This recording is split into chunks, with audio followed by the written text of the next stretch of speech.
Welcome to another edition of Behind the Book, brought to you by the Play MGM app, live from Aria Sportsbook here in Las Vegas, right on the Strip. Gil Alexander from the Vegas Stats and Information Network.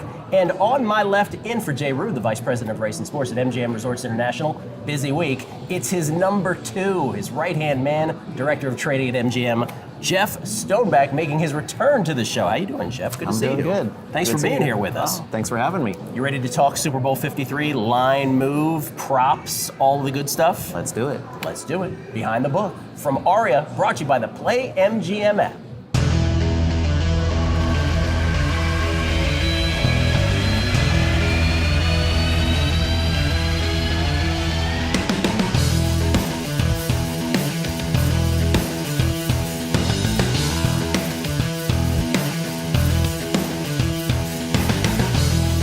Back on Behind the Book, brought to you by the Play MGM app. Gil Alexander from VSiN, Jeff Stoneback, Director of Trading at MGM Resorts. Jeff, let's do it. Super Bowl 53, the Patriots and the Rams. Want to talk with you about the line and how it has moved. First, the fact that it came out Rams -1. From a power rating standpoint, that makes sense. What's curious to me is that it wasn't necessarily anticipated, I guess, that money would come flowing in on New England like it did, and it's pretty much been, with a few exceptions elsewhere, it's pretty much been New England -2.5 the whole way through now, as we're a few days before game time here when we do this. And then when those few books went to 3, most of them have come back to 2.5, so really it's 2.5. Did you expect that line movement? Are you surprised by that? And then are you surprised that it hasn't gone to 3, and where do you expect it to go from here? Well, we put the line up actually New England -1. There was like places he said put the Rams up 1, but we liked New England a little bit, and it didn't take us long to move the line. Probably about the 5th bet we took on this was a $100,000 bet on the Patriots -1. Wow. So we went to 1.5, and then just the next following day, we took another $100,000 bet on at -1.5. So as of right now, it's just been one steady flow of money on New England. Not much money on there for the Rams at this point. We do not want to go to 3 at this point. We always know we can get some money at 3. Yeah.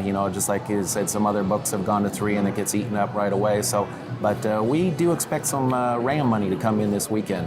That's a public flux of money? That's why you're expecting it to be Rams money? Yes, all season long it's been, the Rams have been a public team, and I think people have been waiting, they're waiting if they're going to bet the Rams, wait till it goes to 3. Once I don't think you're going to see a 3 this weekend, so I think they'll go ahead and jump on the Rams. Were you surprised by that initial flux of New England money? Did you think that was going to happen? Obviously, New England -1, you had some inkling based on what the rest of the market was doing, but so one-sided? Very surprised. I mean, I've 30 Super Bowls I've been in the business, and I've never seen so much one-sided action this early on the any of the games at all. It's amazing. Our ticket count is like 4-1 on New England. The money is 5-1 on New England right now. That is crazy. So we hope we're not wrong on this Rams money coming in this weekend. Yeah, you're comfortable. It sounds like you're comfortable where you are right now, though. You're not too spooked out by this. Yeah, I mean, it's too early to do any panicking. The majority of the money will be coming in this weekend, so you don't want to move too quick right now, and so it's just sit and wait and see what happens, and then then we'll do some adjustments this weekend depending on what the money comes in on. Total not as big of a move, just a little tick down on the total? Actually, no, the total's been a big move. We opened the total at 59.5. Oh, you did? Yeah, we opened it a little high, expecting you sure did. Wow. Some money to come in, the public money on the over, and we are down to 56.5. Yeah. But that didn't take long when we opened it up at 59.5. We were down to 57.5 basically the day after. And that should come back some, you would imagine, this Yeah, weekend. already. You're talking, we've got twice as much money right now on the under, but you look at that ticket count, what the public's doing, and we've got twice as many tickets written on the over already before the public's even come in. Last thing, biggest bet you've taken, you just mentioned, were those 2 6-figure bets. Is there a bigger bet in the hopper somewhere? There is. We've got somebody that has inquired about a 7-figure bet with us. We told him he can have it on the total, he can have it on the money line, he can have it on the point spread, all three of them if he wants. So he could do seven figures three different ways. He could do it. So wow, and he's good for it. He might actually do this. He's got some history with us, and we told him as long as it is in by Friday, fire away. And you don't know which side? We don't know which side. We hope it's not the right side. Right, the right side, so to speak. Super Bowl 53, the Patriots and the Rams. Patriots right now, good change, 2.5-point favorites at all MGM resorts. It's Behind the Book, brought to you by the Play MGM app.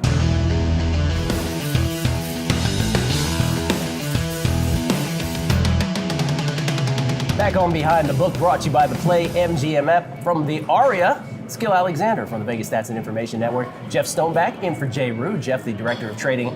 Jay's number two. Of course, what people love about the Super Bowl, any Super Bowl, beyond betting the big three on the game, the spread, the total, and the money line, they love the props. How many props total do you guys have? We've got about 200 props. 200? A lot of work. They're very difficult to put up. Does that involve, I mean, I know there's some that are just template props. You can just plug in the names when it comes to yardage from year to year. But how long do the creative ones take you, generally speaking? They take about 4 or 5 hours to get the creative ones there. Nice. And, but yeah, the other one's a template. We kind of use the same things over, the same running back props and everything. But it's a 5-day process to get everything up. Wow. The names change, of course. The yardage does as well.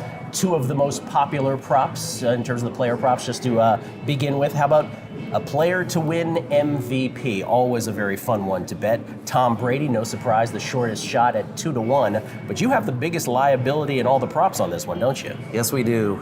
This one we have not done too well over the last few years since Really? they let us do the MVP. Starting with Von Miller a few years back. Von Miller. And we may be in the same situation here with this prop with another defensive player here for Aaron Donald for the Rams. We opened him at 70-1. He's all the way down to 15-1 right now. And we have a large liability. But if he wins, it won't be too bad for us because that means the Rams are probably going to win the game. And the way the money's coming in on the Patriots right now. That'll work out for you. That'll work And when out. you say large liability on a prop, Jeff, what are we talking here? 5 figures?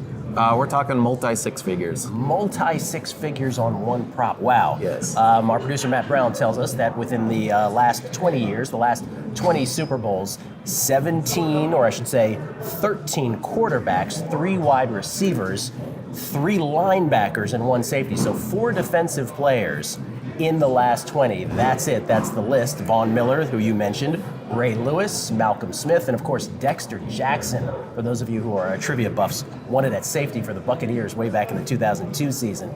So defensive player is not likely, but there is some precedent, as you so sadly know from your side of the desk. Yes, we do. All right, so that's a big one. The other one that people tend to gravitate towards, there are several that people tend to gravitate towards, but this is a big one.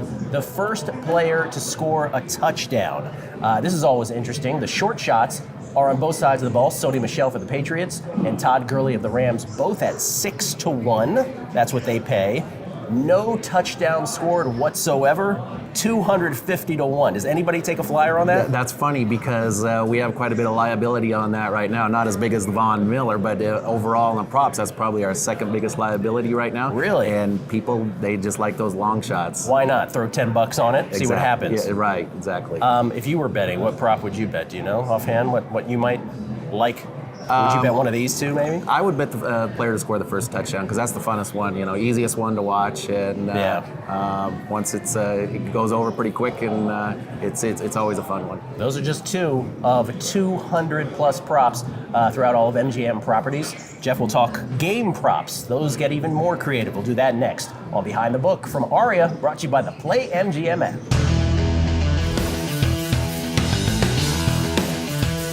We are at the Aria, the beautiful Aria here on the Las Vegas Strip. Gil Alexander, Jeff Stoneback in for Jay Rude.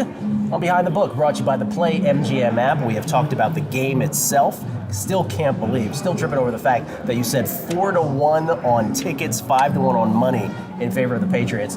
We've talked player props. How about some game props? Let me start with one that I bet that you guys did not offer, actually. No touchback opening kick. I went no hard, plus 190. Jay, I'm pretty sure, is listening to what I'm betting sometimes and then not offering it. He does that in basketball, by the way, with Tankapalooza on money lines. I know what he's up to. Oh yeah. He doesn't fool He doesn't me want to one give bit. the money away. He does not. And one of the things that Jay was very interesting, it was very interesting that he said this on last week's show. The prop that tends to flummox bettors the most every Super Bowl is this one where we talk about a team to score 3 consecutive times. And the public is very drawn to the no because it's a big bang for your buck. It's like plus 180 typically. It's like, well, the 2 best teams in football 3 times in a row, that can't be that likely. Plus 180, oh my God. And the fact is, it happens all the time. It's priced properly. But Jay sat here and said, he goes, I don't even offer it anymore because I don't want the fine print to get unnoticed and have to deal with customer service in terms of the 2-point conversion not counting, the extra point not counting. How often does that come up with these props? Is that an issue? A lot of these props, there's things that we don't think about, and then something happens, and then the next year, oh yeah, we've got to fix this. But every prop that we put up, like I said, we've got a template, basically the same props. But before we got this template, there was a lot of thought processes going into what can happen on this prop, and What there's can go wrong? outlandish things that you don't even think about. Because and- what could possibly go wrong with this? Yes, but yeah, there's a lot of fine print on there on a lot of the props, and it does become a hassle for us at times. Well, some of the more fun ones are the cross-sport parlays, or as you call them, inter-sports propositions. Yes. Props, by the way, short for propositions. I got a proposition for you. And you have some creative ones here. The Vegas Golden Knights, for instance,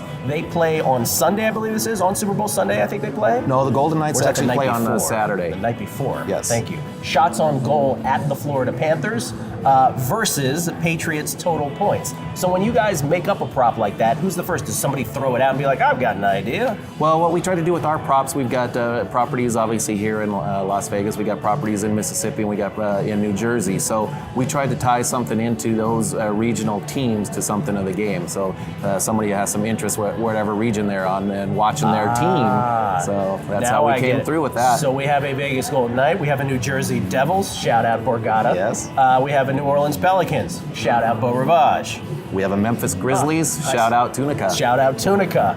And then the Sixers for Philadelphia next to Borgata as well. in Atlantic City. Exactly. I see what you guys are doing. Now, last thing about these. They're fun, they're creative. Do you really get a lot of action on those though? No, we don't get a whole lot of action on it. The only ones that play these pretty much are the professionals if we're out of line. Yeah. And they'll figure it out. Oh yeah, and these we've got to be very careful on. We've got some NBA props in there. I mean, we put these up last week, and who knows who's going to be playing in those games? So we got to keep an eye on those.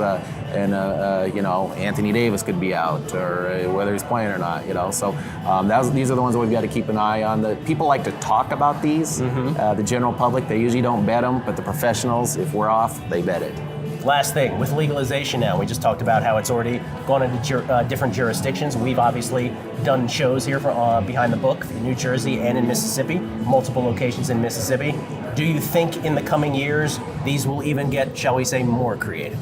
Oh, I imagine they will. I mean, you've got if every state will be putting the props from their teams in there, so it's going to be a lot more work for us in the next few years.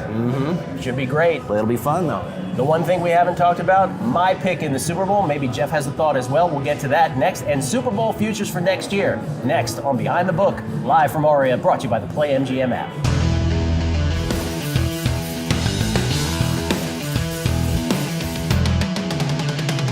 Back on Behind the Book, brought to you by the Play MGM app. Gil Alexander from the Vegas Stats and Information Network, Sirius XM Channel 204, and Jeff Stoneback kindly sitting in for Jay Rude, the Director of Trading. Jay's number 2. His right-hand man. Do you like that you're Jay's number 2? That's true, right? You are Jay's number 2. I'm his number 2, I guess so, yeah. That's a good saying. Jay's number 2. Before we get to my pick in the game here, Jeff, people can bet already on who wins the Super Bowl next year. Super Bowl 54 in Miami. And the shortest shot on the board, this will be no consolation to the Kansas City Chiefs fans, but it is the Chiefs at 5-1, followed closely by the Rams at 6-1, and then the Patriots and the Saints at 8-1. Arizona Cardinals, 200-1, not so much. these kind of make themselves, don't they? This is not a very tough process. The market kind of, you can almost guess what you're going to make these, and the market probably moves them a little bit after that. Yeah, putting up the Super Bowl is very easy. Yeah. I mean, like you said, the market, there's so much money in the pool once it happens. I mean, we don't have to move anything faster or whatnot, but basically it's almost just the results of this year, and just pretty much in that order. If I bet my Redskins to win it to win the Super Bowl, can I get more than 60-1, please? You may later on, especially after they lose their first few games. Oh, thanks, Jeff. Thanks, I appreciate that. All right, so Super Bowl 53, it's the Patriots favored by 2.5. I'm going to do what I've done the last 2 years. Once to success, last year not so much, which is that the behavior, we've talked about this in weeks before, the behavior of bettors in the Super Bowl tends to be different than it is during the regular season. That is to say that if they bet the underdog during the regular season, folks tend to take the points. During the Super Bowl, for whatever reason, last 2 decades, folks take the dog on the money line, and that usually brings down the money line in a weird way, more so than most times on the favorite. At 2.5, though, and this remaining steady, are we going to see that this year, or is that kind of not applicable? Well, this year it's a short price, like most years on the dog. It's a plus 120 right now. So I think we're going to get to see more on the point spread than we are the money line at what we have on previous Super Bowls. Okay. Well, it's going to be a money line bet for me if it comes down more on the Patriots. Right now it's about minus 140. If it comes down more, it'll be a money line. If not, I think I'm going to have to suck it up and lay some points. Take the Patriots as long as it's lower than 3. If I was betting, I would bet the Rams. Would you? So maybe you and I should just bet each other. That's it. it. Save the juice. Don't involve a book. Just bet it old school. That's what we'll do. Appreciate it, Jeff. Thanks for being here, man. Thank you so much. Thanks for having me. I enjoyed it. For Jay Rude, been a great season here on Behind the Book. For Dave Farrar, for Matt Brown, everybody behind the scenes. Colton, Ryder, Ian, Taylor, BJ, Etienne, Josh, everybody. Appreciate everybody watching this season. We're not done. We'll take a small break. We'll be back for March Madness, for the Masters, for the Derby, right here Behind the Book, brought to you by the Play MGM app. Thanks for watching, and good luck in Super Bowl 53.